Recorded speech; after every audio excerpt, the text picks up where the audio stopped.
Mm. Ok, muchachos, continuemos.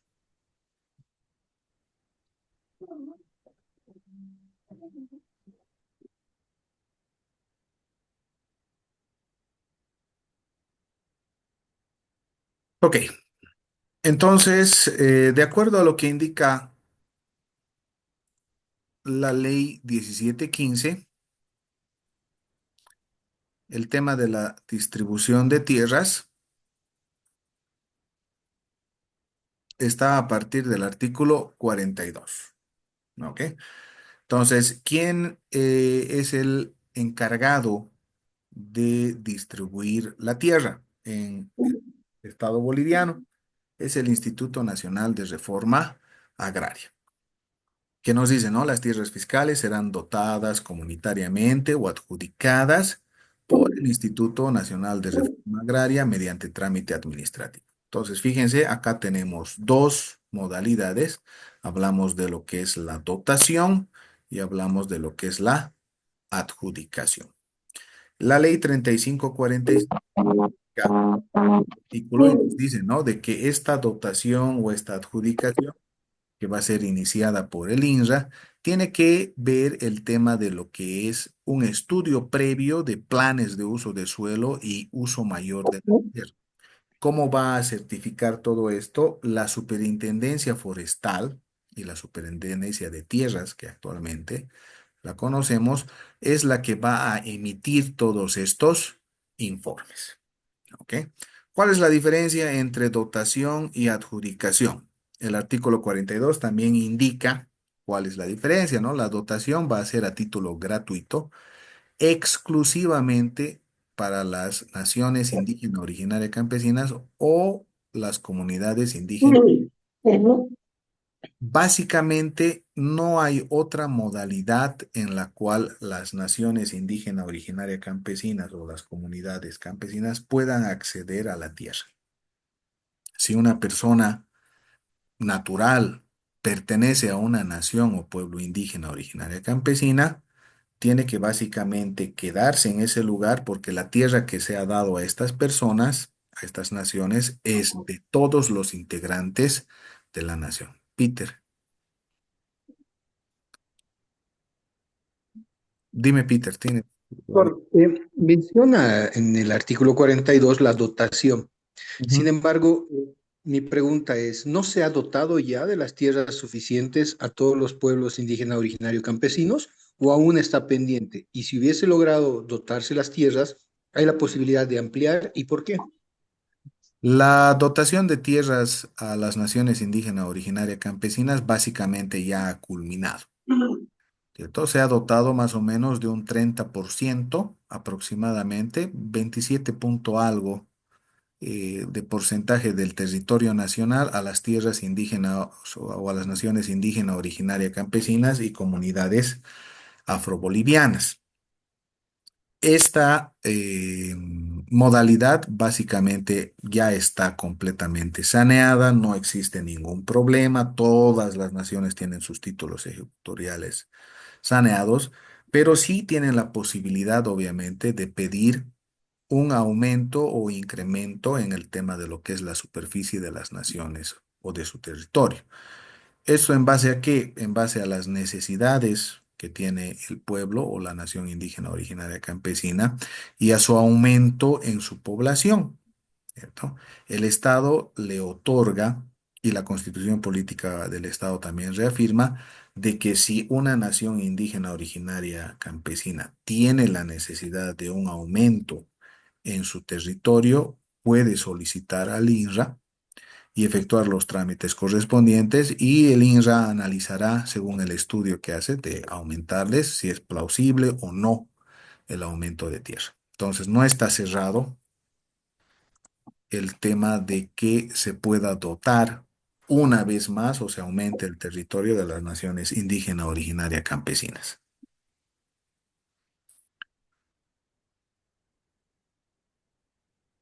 No sé si he respondido a tu pregunta, Peter. Sí, doctor, muchas gracias. Ok, el parágrafo 3 del artículo 42 de la 1715 nos dice que la adjudicación es a título oneroso. ¿Qué significa oneroso? Que se tiene que pagar, se tiene que cancelar. ¿Qué se tiene que cancelar? Un monto de dinero y ese monto de dinero va a ser a valor del mercado. ¿Qué significa? La Superintendencia de Tierras va a realizar un estudio de cuánto cuesta la tierra agraria y lo va a realizar a valor comercial, no es a valor catastral. Hay que diferenciar mucho lo que significa valor catastral y valor comercial. El valor catastral normalmente lo dan las alcaldías y es en base a un estudio en el cual se ve el incremento o el aumento de los servicios básicos, la posición geográfica, el tema de lo que son las mejoras en una vivienda.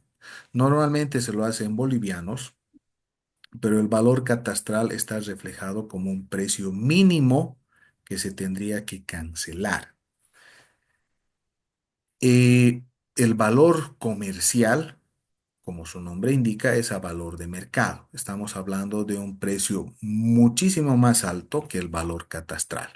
Y esto obviamente en qué se da, obviamente se da en el tema de lo que es dónde se encuentra ubicado, qué personas están interesadas en adquirir determinada propiedad agraria, cuáles son sus características geográficas, la extensión y demás aspectos que toma en cuenta la Superintendencia de Tierras, que es la que emite cuánto vale cada propiedad. ¿Ok? Y finalmente dice en concurso público calificado. Es decir, si bien existe una base en el cual vamos a tener que pujar el precio de la propiedad agraria, este precio se puede incrementar. ¿Por qué? Porque existen varias personas interesadas que quieren ser propietarias de una determinada tierra agraria. Entonces, estas personas van a presentar sus ofertas que pueden ser similares a la base que promulga o que tiene la Superintendencia de Tierras o puede incrementarse y ser muchísimo superior. ¿Ok? Este proceso obviamente está designado o está calificado solamente para el tema de lo que son personas naturales o personas jurídicas que cumplan con los requisitos establecidos por la Ley 1715. ¿Cuáles son esos requisitos? Básicamente vamos a ver lo siguiente, ¿cierto? Preferencias, dice, ¿no? Las tierras fiscales van a ser dotadas o adjudicadas de acuerdo al tema de su vocación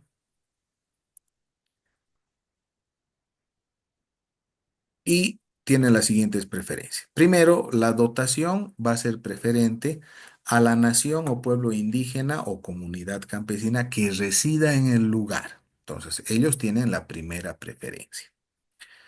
Si va a haber un problema entre dotación y adjudicación, la dotación va a tener preferencia frente a la adjudicación. ¿Por qué? Porque es una política nacional de distribuir, reagrupar o redistribuir las tierras que está establecida en la Constitución Política del Estado y ratificada por la ley. ¿Para qué? Para que estas naciones o pueblos indígena, originario, campesinas puedan subsistir a lo largo del tiempo. Y obviamente la dotación es preferente para los pueblos o comunidades indígenas, originarias, campesinas o aquellas que las posean insuficientemente. Entonces eso responde a la pregunta Peter, si una nación indígena originaria campesina considera que no tiene la suficiente tierra y necesita un incremento o un aumento de su superficie, puede pedir, pero obviamente tomando en cuenta la preferencia que existe en esta parte. Ok, en el tema de lo que es la titulación, no nos olvidemos que es un proceso administrativo. Entonces, tiene que existir una resolución, ya sea de dotación o adjudicación, y el que va a emitir estos títulos ejecutoriales va a ser el INRA, pero obviamente va a estar verificado y firmado por el presidente del Estado Nacional. ¿Ok? Eh, Como ya indicamos anteriormente, las naciones o pueblos indígenas originarios campesinos pueden habitar en el tema de lo que son las áreas protegidas del Estado. Es decir, puede existir y existen actualmente naciones indígenas originarias campesinas que habitan en áreas protegidas. Entonces, tienen primero la titularidad de la tierra, porque han sido dotados dentro del área protegida, y aparte existe la ley de área protegida que protege ese lugar y que evita que cualquier persona natural o jurídica ingrese a su territorio para hacer determinadas acciones en contra de las naciones o en contra de la fauna y de la flora. ¿Ok? Entonces, los únicos que podrían habitar en las áreas protegidas son las naciones o pueblos indígenas originarios campesinos. Tenemos varios, los mojeños, los Siug y demás. Les voy a mostrar una tablita en la cual hay áreas protegidas y determinadas naciones o pueblos que habitan en estos lugares. Ok, no nos olvidemos que la ley está hecha para lo venidero. La Constitución Política del Estado indica que se va a respetar la propiedad mientras cumpla función social o función económica social. Establece un nuevo régimen de distribución de tierras y un nuevo límite de superficie. Pero si la tierra o la propiedad agraria ya ha sido saneada antes de la promulgación de la Constitución Política del 2009 y cuenta con todos los papeles legales, por mucho más de que tenga más de 50.000 hectáreas o, en todo caso, menos de 10 hectáreas en el tema de lo que son la pequeña propiedad, esas áreas se van a respetar, esos títulos propietarios se van a respetar. ¿Ok? Entonces, mientras dure este proceso de saneamiento, todo lo que es las solicitudes de adjudicación quedan básicamente en status quo, ¿cierto? Ya vimos lo que era la conferencia o el informe que tuvo el director del INRA. Hasta el 2022-23 se sanearon aproximadamente un 87% del territorio nacional y teníamos un 13% todavía que se iba a sanear, estimamos hasta el anterior año. No tenemos un informe oficial de todavía si ha sido saneada el 100%. Por lo tanto, una vez que se emita el informe final de saneamiento en todo el territorio nacional, recién se van a admitir lo que son las solicitudes de adjudicación de tierra. Porque hasta el momento, mientras no se culmine, tal como dice el artículo 45, solo va a proceder la solicitud de tierras para las naciones indígenas originarias campesinas o tierras comunitarias de origen, es decir, solo procede la dotación de tierra. ¿Ok? Entonces esperemos que hasta fin de año, quizás al año, ya salgan lo que son los concursos públicos calificados para adjudicarse tierras fiscales. Porque hasta el momento, si tú vas al INRA y quieres ver si puedes adjudicarte una determinada tierra o propiedad agraria, el INRA te va a decir que no existe proceso todavía de adjudicación o procesos de adjudicación. ¿Por qué? Porque no se ha terminado con el saneamiento. Y el artículo 46, tal como especifica la Constitución Política del Estado, indica que los estados o gobiernos extranjeros, así como corporaciones u otras entidades, no pueden ser propietarios de propiedades agrarias dentro del territorio nacional. Puede ser directa o indirectamente, es decir, ser propietarios directos o por interpósita persona, es decir, mediante un súbdito extranjero.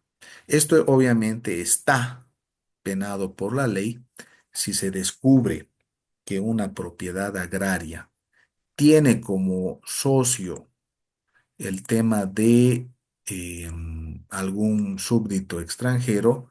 Lo que va a ocurrir básicamente es la reversión de las tierras al dominio originario del Estado.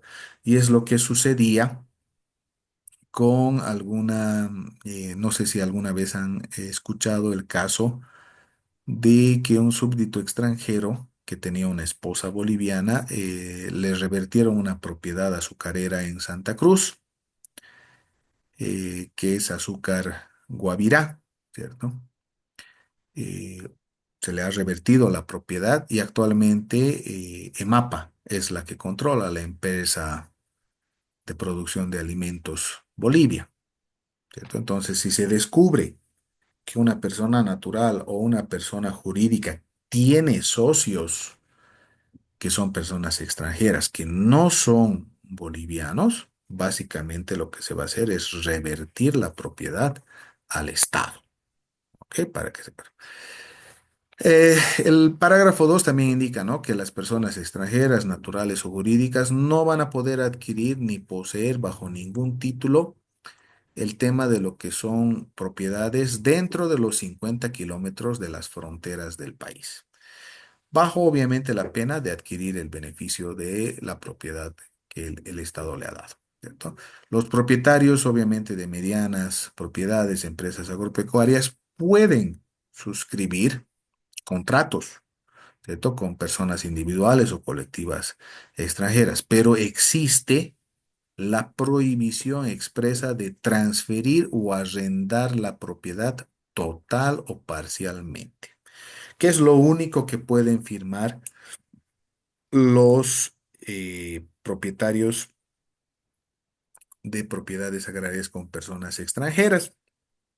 Contratos de riesgo compartido, los famosos contratos joint venture. No pueden suscribir ningún otro tipo de contrato vendiendo la propiedad, alquilando, dando en anticrético, bajo ninguna otra modalidad. Lo único que van a poder hacer son contratos comerciales, contrato de riesgo compartido. ¿Preguntas? ¿Dudas?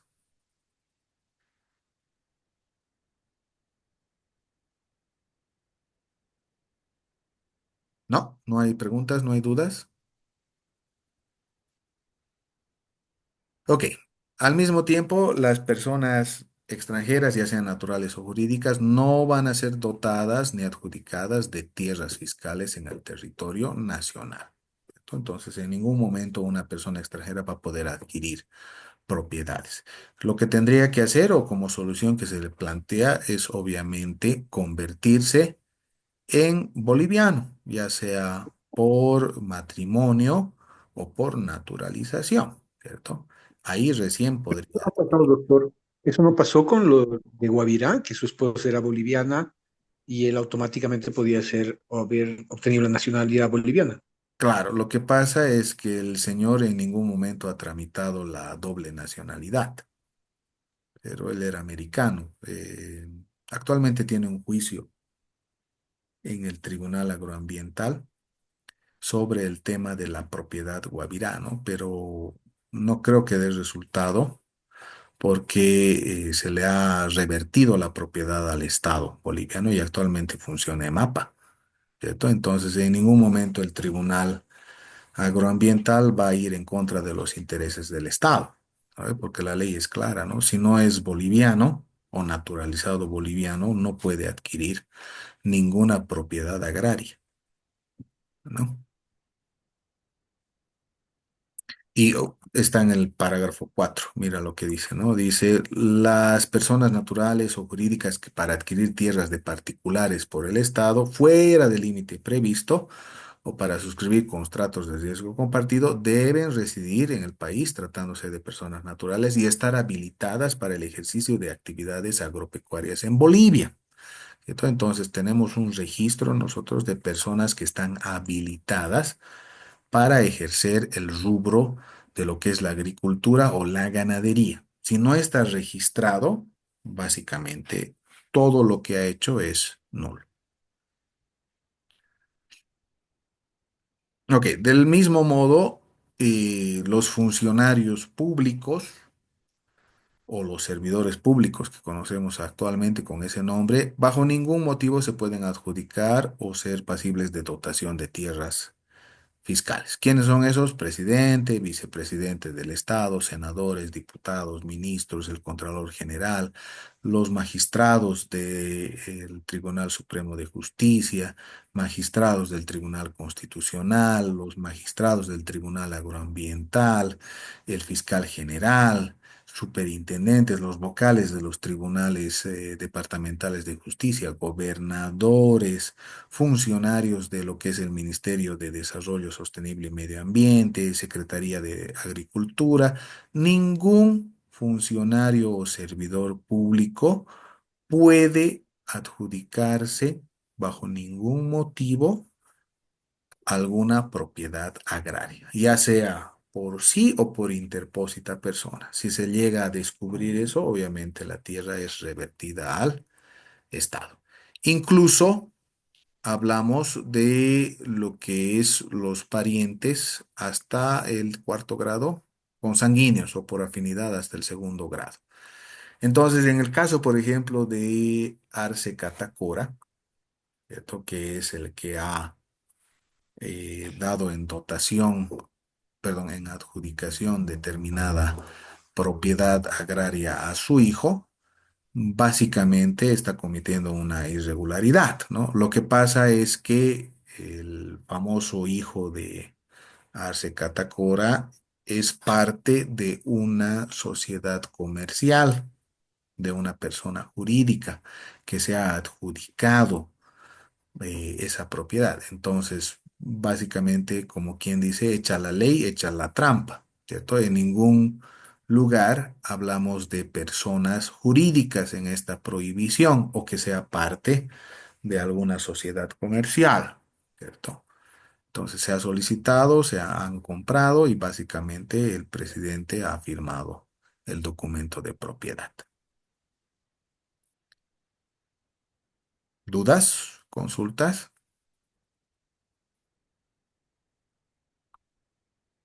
Doctor, por Ujú. favor, la última parte puede volver a explicar eso de Arce Catacora, porque usted dijo que incluso hasta el cuarto grado no pueden tener tierras agrarias, Sí. pero Ve, ¿cómo ha sido? en en ninguna parte de la ley indica que puede hablarse de personas jurídicas o sociedades comerciales. Entonces, Arce Catacora ha dado o ha firmado el título ejecutorial de propiedad a una sociedad comercial, ¿cierto?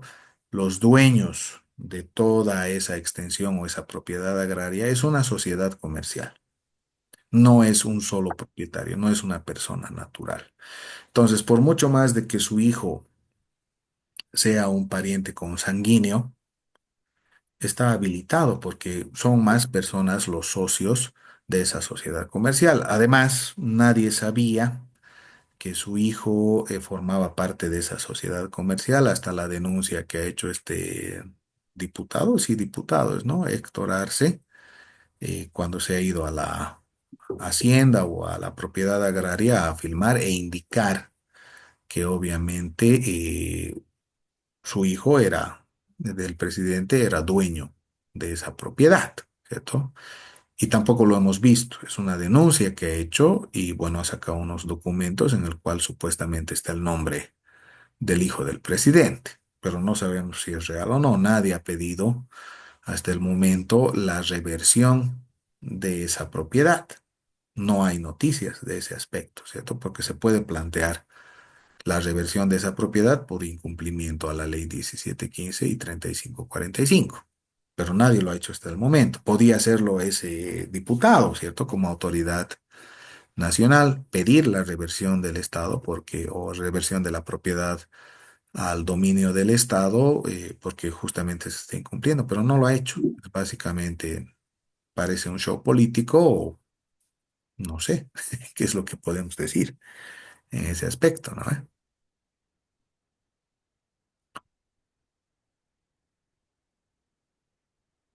Ok. El principio de indivisibilidad, ya sabemos, las naciones o pueblos indígena originario campesinos, las tierras de las naciones indígena originaria campesinas, no pueden ser divididas. ¿Cierto? Son inembargables, son indivisibles, son inalienables y demás. La misma característica tiene la pequeña propiedad. La pequeña propiedad no es divisible, ¿cierto? Y tampoco es embargable. Es decir, no se puede sacar un préstamo de dinero y colocar en garantía la pequeña propiedad agraria. Tampoco se puede dividir la pequeña propiedad en superficies menores a lo que establece la ley, porque estaríamos pasando a lo que es el tema de minifundio, ¿cierto? El solar campesino básicamente ha dejado de existir, por lo tanto, básicamente no existe. Pero si aquella propiedad ha pasado un proceso de saneamiento previo antes del año 2009 y cuenta con los títulos ejecutoriales correspondientes, esa propiedad se va a respetar. ¿Por qué? Porque a partir del 2009 tenemos un nuevo régimen jurídico que está vigente en el Estado boliviano. ¿Ok? No podemos afectar derechos que ya han sido saneados antes de la nueva Constitución. Ok, ¿cuáles son las sanciones? La dotación y adjudicación que se realicen en contravención a todas las prohibiciones precedentes son básicamente nulas de pleno derecho. Entonces, ¿qué es lo que hace? Se tiene como si las tierras no hubieran salido del dominio del Estado. Se revierten al Estado, vuelven a propiedad del Estado, ¿cierto? Y obviamente los funcionarios van a ser sancionados conforme a ley. Todos los servidores públicos que dependan del INRA, magistrados, jueces agroambientales, registradores de derechos reales, servidores públicos que autoricen o contravengan cualquiera de los principios establecidos en la ley, van a ser obviamente sancionados administrativamente y pueden tener, ya sabemos, diferentes tipos de responsabilidad. Hablamos de responsabilidad penal, responsabilidad administrativa, responsabilidad civil. Las MAES también van a tener responsabilidad. ¿Qué es lo que se tiene que hacer? Denunciar. ¿Cierto? ¿Dónde? En el Ministerio Público, el INRA. ¿Quiénes pueden hacerlo? Cualquier persona individual o colectiva. Ok, hasta ahí, hasta el artículo 49. El tema de nulidad y anulabilidad es otro tema que básicamente lo vamos a ver después de lo que es la dotación y adjudicación, pero básicamente es lo que les he indicado, ¿no? Preguntas hasta esa parte, hasta el artículo 49.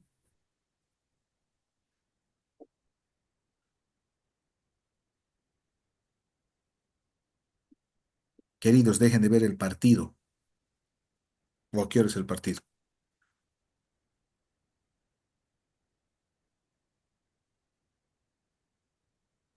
En la siguiente clase, doctor. ¿La siguiente clase recién? Ah, ya, entonces. Bueno, sigan haciendo lo que están haciendo. Ok, preguntas, dudas hasta acá sobre lo que es la dotación y adjudicación según la ley 1715 y su modificación 3545.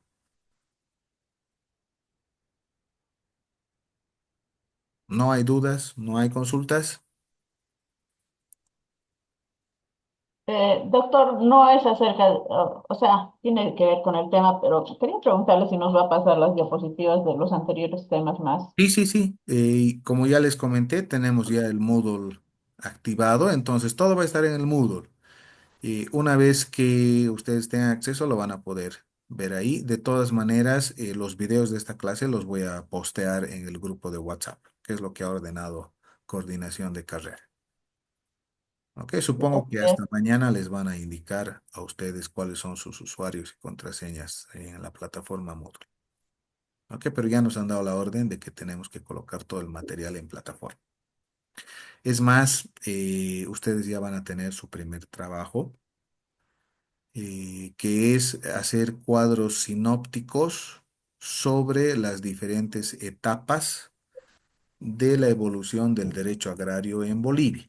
Entonces, estamos hablando de cuadros sinópticos sobre la etapa precolonial. Ahí tienen que tomar en cuenta la cultura tihuanacota, cultura aymara, cultura inca, el tema de la etapa colonial a partir del descubrimiento de América hasta 1825, la etapa de la república. Básicamente lo que tienen que hacer es hablar de la fundación de Bolivia y el decreto de reforma agraria, en qué consistía el decreto de reforma agraria, y el último es hacer la evolución, perdón, no es evolución, evaluación de la reforma agraria. ¿Cierto? Entonces tienen que hacer cuadros sinópticos sobre esas 5 fases que existe. Eso va a estar detallado en el Moodle y obviamente van a tener un tiempo prudencial para completar su trabajo y subirlo a plataforma. ¿Ok?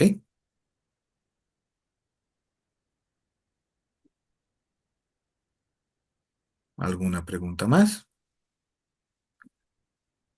Doc, disculpe, ¿hasta qué fecha podemos entregar el trabajo? ¿Me puedes Eh, recalcar?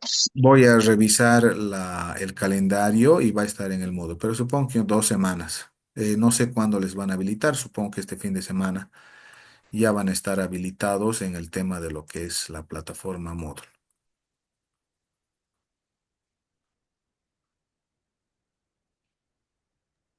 De cada uno de los cuadros, de cada uno de las etapas vamos a hacer el cuadro Un sinóptico, cuadro doctor, sinóptico, sí, en general, de en todos. general, sí, exacto. Son 5 cuadros que tienen que hacer.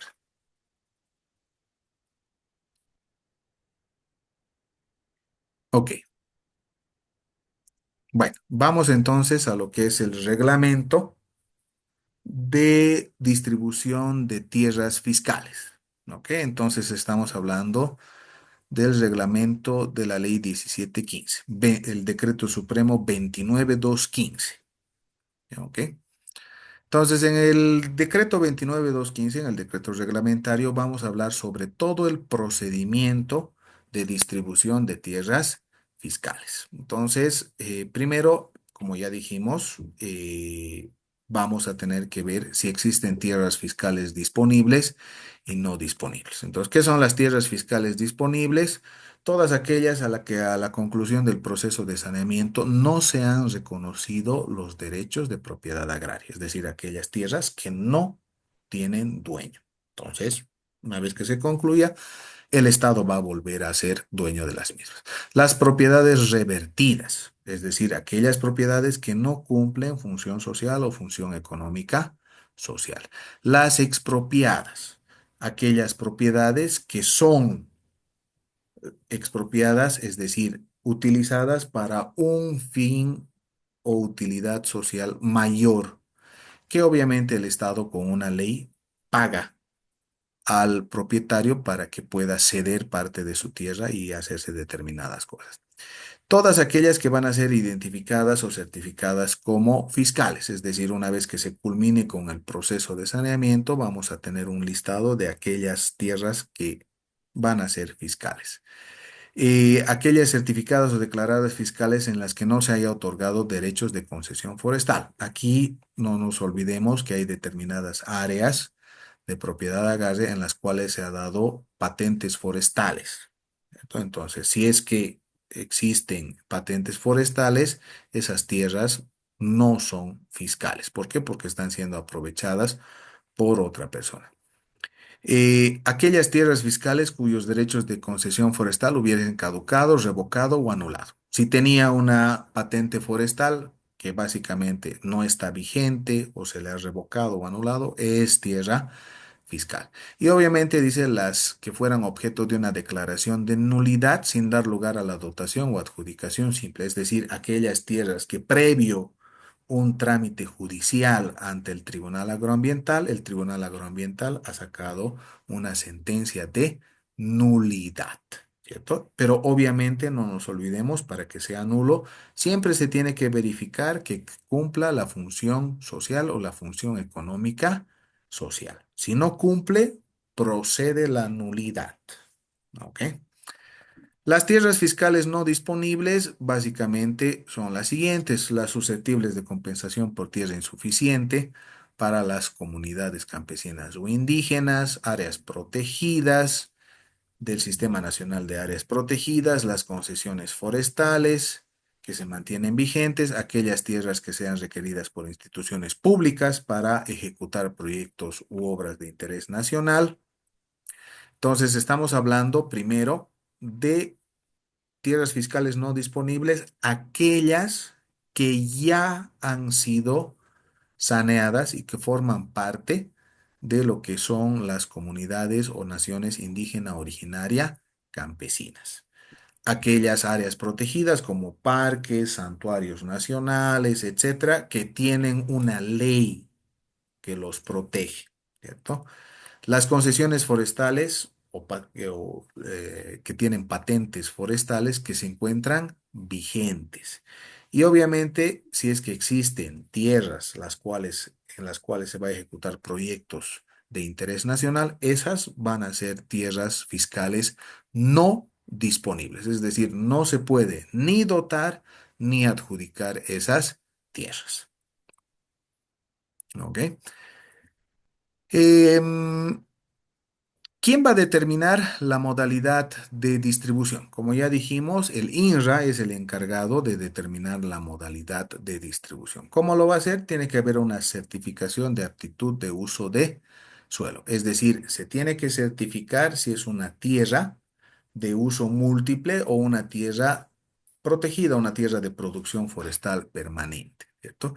Esto básicamente nos va a guiar a que si se puede realizar una dotación o una adjudicación. El plazo básicamente es de 10 días calendario, ¿cierto? Si la Superintendencia Agraria o la Superintendencia Forestal no certifique, básicamente el INRA va a tomar en cuenta el uso mayor de tierra que está promulgado o que está aprobado por el Ministerio del Medio Ambiente. Tenemos una resolución o varias resoluciones ministeriales que indican cuáles son las áreas que pueden o no pueden ser dotadas o adjudicadas de acuerdo al estudio de suelo que se ha hecho a nivel nacional. Una vez que se emita la certificación, el director del INRA devuelve antecedentes a lo que es los directores departamentales en otro plazo de 10 días. ¿Ok? Luego tiene que existir un proyecto de resolución de modalidad de distribución. Una vez que se recibe el informe o la certificación de uso mayor de tierra, los directores departamentales del INRA van a hacer los informes técnicos jurídicos para que redacten un proyecto de resolución de modalidad de distribución. Es decir, en base a ese informe se va a decidir si esas tierras fiscales van a ser dotadas o van a ser adjudicadas. Ya sabemos, la dotación procede a favor de las naciones o pueblos indígenas originarios y campesinos, y la adjudicación es para personas naturales o personas jurídicas. El proyecto va a ser elaborado en un plazo de 3 días. Una vez que se conozca el proyecto de resolución, dentro de los 10 días siguientes, todos estos informes más el proyecto se va a remitir a la Comisión Agraria Departamental, ¿cierto? La Comisión Agraria Departamental va a ser la encargada de estudiar todos este legajo de documentos que incluye también el proyecto, viendo las necesidades, va a ver el tema de solicitudes, va a ver si va a proceder lo que es la dotación o la adjudicación, va a revisar las leyes, las políticas nacionales de distribución, reagrupamientos de redistribución de tierra y va a tomar la decisión si va a ser